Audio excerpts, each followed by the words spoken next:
Hello friends, यकम जनवरी 2024 को जब पूरी दुनिया न्यू ईयर वेलकम में मसरूफ थी और वर्ल्ड लीडर्स भी 2024 में अपने कंट्रीज का एजेंडा डिसाइड करके दुनिया को इससे आगाह कर रहे थे कि अचानक नॉर्थ कोरिया के supreme leader Kim Jong Un ने अपनी तकरीर में कुछ ऐसा कहा कि एक सेकंड के लिए सुनने वाले शॉक्ड रहे। इनका कहना था कि साउथ कोरिया के साथ किसी भी लम्हे जंग छिड़ सकती है। अगर अमेरिका और साउथ कोरिया ने इनके साथ थोड़ी भी डिस्टर्बेंस का इरादा किया तो वो इन्हें खिता ज़मीन से मिटाने में एक लम्हा भी नहीं सोचेंगे। इस बयान का आना था कि दुनिया के बड़े कंट्रीज और एक्सपर्ट ये सोचने पर मजबूर हो गए कि क्या नॉर्थ कोरिया जंग की तैयारी कर रहा है। इससे पहले भी नॉर्थ कोरिया 1950 में साउथ कोरिया पर हमला कर चुका है और तब भी वो हमला एकदम से हुआ था और साउथ कोरिया को डिफेंस करने का मौका भी नहीं मिल सका। The United Nations troops push on in the cautious advance against the communists. An advance whose purpose, General Ridgway states, is not to seize ground but to wipe out the enemy. और इसी वजह से south Korea को भारी नुकसान का सामना करना पड़ा था। तो क्या अब भी नॉर्थ कोरिया किसी ऐसे ही सरप्राइज अटैक की प्लानिंग तो नहीं कर रहा? बेसिकली वर्ल्ड वॉर 2 में जापान के सरेंडर के बाद कोरिया आज़ाद हुआ तो नॉर्थ रीजन में सोवियत यूनियन के अंडर एक अलग कंट्री बना जो डिक्टेटरशिप के अंडर था और वहाँ पर किम जोंग उन के दादा डिक्टेटर और वहाँ पर किम फैमिली की लीडरशिप थी। मगर साउथ रीजन में अमेरिका के अंडर एक डेमोक्रेटिक कंट्री था जहाँ पर बाकायदा इलेक्शन के जरिए प्रेसिडेंट को चूज किया जाता था। मगर इन दोनों कंट्रीज के बड़े हमेशा से ही ये चाहते थे कि पूरा कोरिया किसी न किसी तरह से यूनिफाई होकर इनके अंडर आ जाए और इसी प्लान को रियलिटी बनाने के लिए 1950 की कोरिया वार हुई। मगर आज सिचुएशन 1950 के मुकाबले में कहीं ज्यादा सीरियस है क्योंकि अब नॉर्थ कोरिया एक न्यूक्लियर पावर है। Hwasong-16 is the country's latest intercontinental ballistic missile, which is a type of missile designed primarily to carry nuclear weapons. Hwasong is the Korean word for Mars. Experts point out that this one could carry multiple nuclear warheads, making interceptions much harder. जैसे ही north Korea ने 1 जनवरी को जंग का ऐलान किया तो बहुत सारी दूसरी सिचुएशंस के साथ साथ एक्सपर्ट इस बात पर भी गौर कर रहे थे कि अगर नॉर्थ कोरिया कोलैप्स होता है तो इसकी सिचुएशन कैसी होगी। हो सकता है कि ये फिर से अपने साउदर्न नेबर के साथ यूनिफाई हो जाए या फिर ये भी हो सकता है कि यहाँ पर किम फैमिली की रजीम अपने आखिर तक पहुँच जाए जिसने 26 मिलियन लोगों को अपने ग्रिप में रखा हुआ है। एक्सपर्ट्स के मुताबिक किम जोंग उन का अपने कंट्री पर इंतहाई हद तक कंट्रोल होने के बावजूद कुछ ऐसे चांसेस जरूर हैं जो नॉर्थ कोरिया में किम जोंग उन का खात्मा कर सकते हैं। इनमें से सबसे पहला सिनेरियो है किम जोंग उन की मौत। फिलहाल नॉर्थ कोरियन सुप्रीम लीडर की उम्र तकरीबन 40 साल है जो वर्ल्ड लीडर जैसे कि रशियन प्रेसिडेंट पुतिन और अमेरिकन प्रेसिडेंट जो बाइडेन से कहीं छोटी है। इनकी मौत के इतने ज़्यादा फेयर चांसेस नहीं हैं अगर इनकी उम्र को देखा जाए तो। अगर इस बारे में ये अफवाहें काफ़ी आम हैं कि इससे हेल्थ प्रॉब्लम हो सकते हैं। बेशक ये सिर्फ हाइपोथेसिस ही है मगर इस हाइपोथेसिस को स्ट्रॉन्ग करने वाली एक चीज़ है इसका बार बार लंबे अरसे तक स्टेट मीडिया के सामने ना आना और बार बार इसके वजन में कमी। बेसिकली 7 फरवरी 2023 में साउथ कोरियन न्यूज़ के मुताबिक किम जोंग मुसलसल 1 महीने से ज़्यादा अरसे तक स्टेट मीडिया से गायब रहे हैं। ना सिर्फ गायब रहे हैं बल्कि मुसलसल 3 अहम तरीन पॉलिट ब्यूरो मीटिंग्स को भी कर चुके हैं। हालांकि 2020 में जब कोविड-19 अपने पीक पर था तब भी किम बेशक स्टेट मीडिया से गायब थे लेकिन पॉलिटिकल एक्टिविटीज़ में हिस्सा ले रहे थे।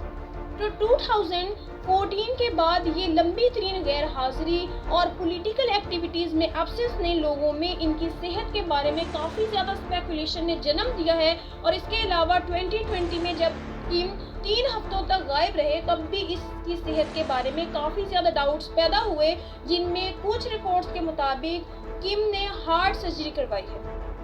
8 जून 2021 को जब Kim Jong Un party meeting में शामिल हुए तो इनका वजन पहले से काफ़ी कम हुआ था जिसने इस हाइपोथेसिस को और स्ट्रॉन्ग कर दिया कि ज़रूर किम जोंग सेहत के मामले में कुछ ना कुछ मसाइल को फेस कर रहे हैं। इसके अलावा भी जब किम जोंग ने 2011 में सुप्रीम लीडर का ओहदा संभाला तब से अब तक मुसलसल इसके वजन में इजाफा ही देखा गया। इस बारे में ये भी ख्याल किया जाता था कि इन्हें यकीनन दियाबतीस या फिर गाउट जैसी बीमारियों का मसला हो सकता है।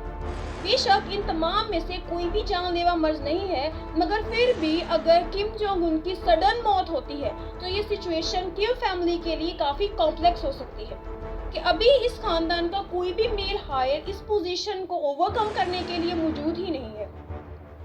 कुछ एक्सपर्ट्स के मुताबिक सुप्रीम लीडर की छोटी बहन किम यो जोंग अगली सुप्रीम लीडर हो सकती हैं। किम यो जोंग को 2018 में इंटरनेशनल अटेंशन मिली जब वो साउथ कोरिया के सिविल टूर पर गई। इसी साल उन्होंने Chinese president Xi Jinping, American president Donald Trump और South Korean president Moon Jae In से भी मीटिंग्स की। 2020 में जब किम जोंग कई माह तक स्टेट मीडिया से दूर रहे, तब भी ये अफवाहें उड़ी कि किम जोंग हार्ट अटैक से मर गए हैं, तब भी इसकी बहन को नए सुप्रीम लीडर के तौर पर देखा जाने लगा।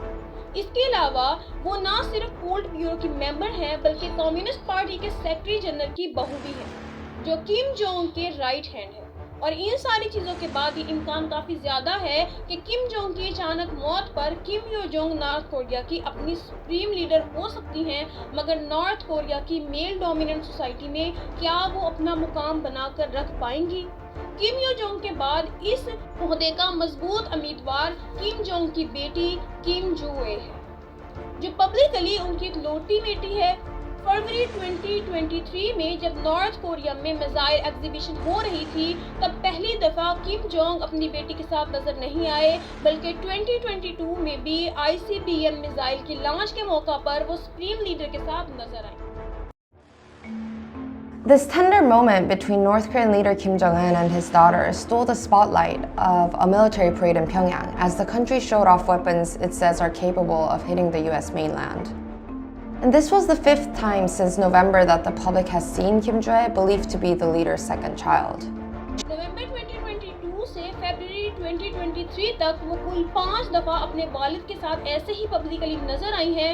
मिसाइल परेड से पहले किम जो-ए को मिलिट्री ऑफिशियल्स के डिनर में भी देखा गया, जहां पर वो आर्मी ऑफिशियल से घिरी रही और तब ही इन्हें योर ऑनर का खिताब दिया गया, जिससे ये जाहिर होता है कि किम जो-ए नॉर्थ कोरिया की अगली सुप्रीम लीडर होने की मजबूत उम्मीदवार है। मगर बहरहाल किम की फिलहाल अचानक मौत से अगर इस खानदान की डिक्टेटरशिप पर कोई फर्क नहीं पड़ेगा, क्योंकि किम यो जोंग नॉर्थ कोरिया को लीड करने की सलाहियत रखती हैं, जबकि दूसरी सूरत हाल जिसमें किम खानदान की डिक्टेटरशिप खत्म हो सकती है वो है इंटीरियर थ्रेट। नॉर्थ कोरिया जब से अलग हुआ है तब से वहां पर किम खानदान ही हुकूमत कर रहा है और इस वक्त इस फैमिली की तीसरी नस्ल हुकूमत कर रही है।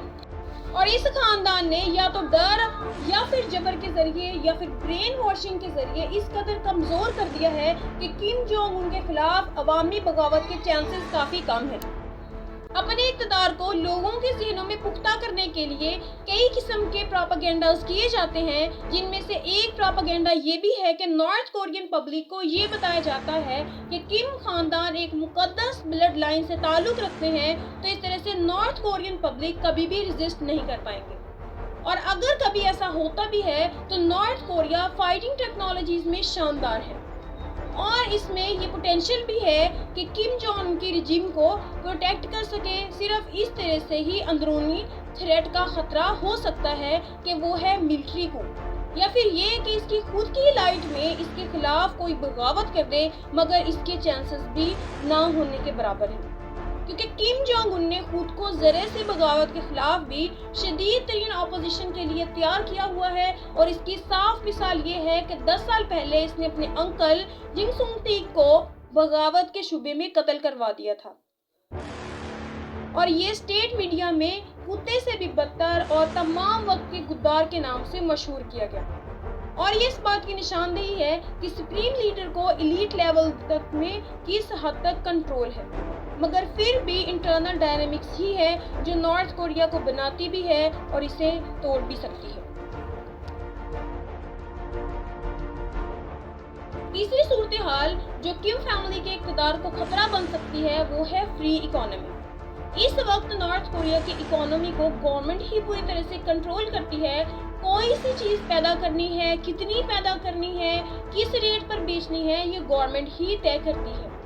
दुनिया की सबसे सिक्रेटिव नेशन होने की वजह से यहाँ पर फ्री एंट्री नहीं मिल सकती और ना ही पब्लिक ये कंट्री छोड़कर जा सकती है। इसी वजह से यहाँ पर फॉरेन इन्वेस्टमेंट ना होने के बराबर है और मुल्क की इकोनॉमिक कंडीशंस भी वर्स हो रही हैं। तो अगर कंट्री को सेटल करने के लिए किम चाइना जैसी फ्री इकोनॉमिक स्टाइल को इम्प्लीमेंट करते हैं और सेंट्रलाइज्ड इकोनॉमी को कम करते हैं, तो फिर इस बात का इम्कान तो है कि दूसरे कंट्रीज के इन्वेस्टर यहाँ आएंगे और लोगों की इकोनॉमिकल कंडीशंस बेहतर होंगी। मगर इसका नुकसान किम जोंग उन को जरूर होगा, क्योंकि अभी नॉर्थ कोरियन अवाम को सिर्फ वही इंफॉर्मेशन मिलती है जिसको स्टेट डिसाइड करती है। इंटरनेट और इंटरनेशनल मीडिया के ना होने की वजह से पब्लिक के कुछ डर और कुछ प्रोपेगेंडा के जरिए इन लोगों को कंट्रोल में भी रखती है और ये कि डिक्टेटरशिप के खिलाफ खड़े नहीं हो सकते। मगर जैसे ही इकोनॉमी एक्सपेंड होगी तो स्टेट कंट्रोल इंफॉर्मेशन के अलावा भी इंफॉर्मेशन लोगों तक फैलेगी और इन्हें कंट्रोल पे रखना नामुमकिन हो जाएगा। इसी वजह से शायद नॉर्थ कोरिया कभी भी फ्री इकोनॉमी को अलाउ ही नहीं करेगा। सबसे बड़ा और आखिरी खतरा है वॉर। बेशक नॉर्थ कोरिया दुनिया की सबसे ज्यादा मिलिटराइज्ड नेशन में से एक है। इसके अलावा भी हर थोड़े से वक्फे के बाद वो एडवांस टेक्नोलॉजी से लेस डिफेंस के सामान के तजर्बात किए जाते हैं। इसके अलावा नॉर्थ कोरिया न्यूक्लियर पावर भी रखता है। तो अगर साउथ कोरिया और नॉर्थ कोरिया में जंग शुरू होती है तो बेशक साउथ कोरिया में बहुत ज्यादा लोगों की जानें जाएंगी, मगर नॉर्थ कोरिया में किम रजीम का खात्मा हो जाएगा। बेशक नॉर्थ कोरिया अपनी टोटल जीडीपी का 4th पार्ट आर्मी पर लगाती है और नवंबर 2023 में इसने न्यूक्लियर अटैक सबमरीन का डेब्यू किया, जिसमें न्यूक्लियर वेपन को कैरी करने और उसको लॉन्च करने की कैपेबिलिटीज थी। इसके अलावा नॉर्थ कोरिया ने एक सैटेलाइट को भी लॉन्च किया है जो साउथ कोरिया को स्पाई करने के काम आएगा। मगर इस बात से भी इनकार नहीं किया जा सकता कि हालिया बरसों में ही साउथ कोरिया भी डिफेंस टेक्नोलॉजी में काफी आगे निकल आया है। एक रिपोर्ट के मुताबिक साउथ कोरिया हार्ड पावर में दुनिया का तीसरा बड़ा कंट्री है। लेकिन अगर बात एटम बम की जाए तो साउथ कोरिया को अमेरिका की अलायंस इस मामले में भी नॉर्थ कोरिया के बराबर ला खड़ा करती है। इसके अलावा साउथ कोरिया की आर्मी ने कई दफा अमेरिका और जापान की आर्मी के साथ ज्वाइंट प्रैक्टिस की है, जबकि नॉर्थ कोरियन आर्मी इससे महरूम है। तो ये बात साउथ कोरिया को प्लस पॉइंट देती है और इसीलिए एक्सपर्ट्स का ख्याल है कि किम जोंग उन कभी भी जंग शुरू नहीं करेंगे। वो अपने इक़्तिदार को मजबूत रखने के लिए न्यूक्लियर पावर को सिर्फ शोकेस के तौर पर इस्तेमाल करेंगे।